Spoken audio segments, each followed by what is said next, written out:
Magandang araw sa lahat, welcome po ulit dito sa atin channel ang Biyahe y Komida. Maraming salamat sa lahat ng nag-subscribe, indeed. Punta tayo sa atin topic, May 29, 2025. Pinabulaanan ni Albi Benitez ang pagpasok ng third party sa reklamo ng kanyang asawa. Itinanggi ni Albi Benitez ang mga alegasyon ng VAWC o Violence Against Women and Their Children mula sa kanyang hiwalay na asawa na si Nikki. Tinawag na baseless and retaliatory ni newly elected Bacolod City Congressman at Bright Light Productions owner Alberto Albi Benitez ang mga alegasyon ng estranged wife nitong si Dominic Nikki Benitez. Tanghali ng Huwebes, May 29, 2025, kumalat sa social media ang kopya ng sworn complaint affidavit ni Nikki na nag-aakusa kay Albi ng infidelity o pakikiapid sa dalawang babaeng kanya rin daw na anakan. Nabanggit dito ang pangalan ng kapamilya actress-vlogger na si Ivana Alawi, na ayon sa complaint ay kasalukuyang karelasyon ni Albi. Dahil sa pakikipagrelasyon ni Albi sa ibang mga babae, nadurog daw ng husto si Nikki at tuloy dumanas ng mental or emotional anguish. Ito raw ang nagudyok sa kanyang sampahan ng reklamong paglabag sa Republic Act 9262, o Violence Against Women and Their Children, VAWC, ang asawa. Mariing pinabulaanan ni Albi ang mga akusasyon ni Nikki sa pamamagitan ng legal counsel nitong si Attorney Peter Sanchez. Naniniwala si Albi na ang pinag-ugatan ng reklamo ni Nikki ay ang paggulong ng annulment case na isinampa ng dating alkalde noong 2024 para mapawalang bisa ang kanilang kasal. Iginiit ni Albi na matagal na silang may hindi pagkakaunawaan ni Nikki, partikular na sa mga ari-arian, mga bahay, lupa, sasakyan, condominium units, na si Albi raw ang bumili ngunit ipinangalan sa kanyang misis. Mababasa sa pahayag ng kampo ni Albi, Mayor Alfredo Abelardo Albi Benitez firmly denies the baseless and retaliatory allegations made against him by his estranged spouse under Republic Act No. 9262, or the Anti-Violence Against Women and Their Children Act, for alleged economic and psychological abuse.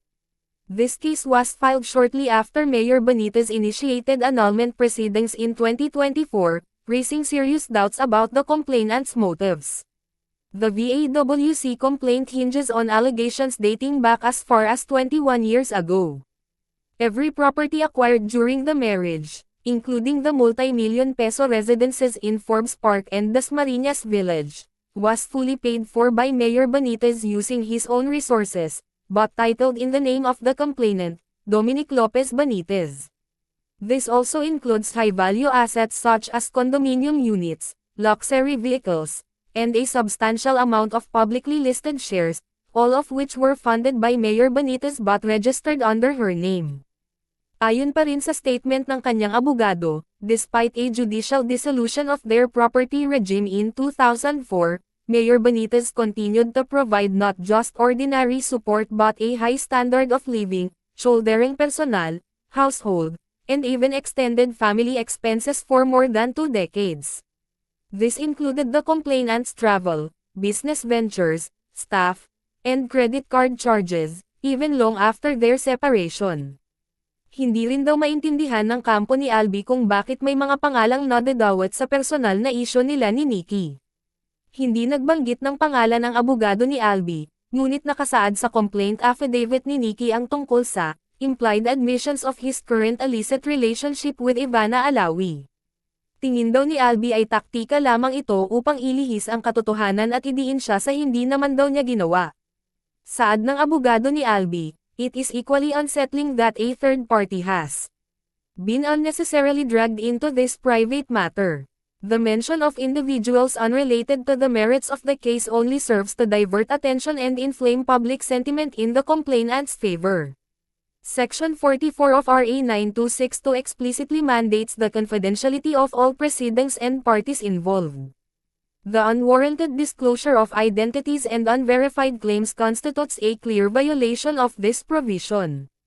Sa huli, sinabi ng kampo ni Albi na handang makipagtulungan ang kongresista para mailabas ang katotohanan at malinis ang pangalan nito sa mga akusasyon ng asawa. Nakiusap din ang kampo ni Albi sa publiko at sa media na hayaang gamulong ang hustisya at iwasang i-sensationalize ang kasong ito. Nakasaad sa statement ni Attorney Peter Sanchez, Mayor Benitez remains fully cooperative with all legal processes and is confident that the evidence, financial records, property documents, and testimonies will disprove these false and vindictive claims. We respectfully ask the public and the media to allow the legal system to take its course and to refrain from the unethical practice of sensationalizing this case. Patuloy na bisitahin ang website ng pep.ph para sa mas marami pang showbiz balita. At yan ang atin latest showbiz chika update for today, huwag kalimutan mag-subscribe. Click the notification bell for more showbiz chika updates, like and share the video at suportahan po ang atin Facebook page. Maraming salamat sa lahat ng nag-subscribe, indeed. Magandang buhay sa lahat, adios.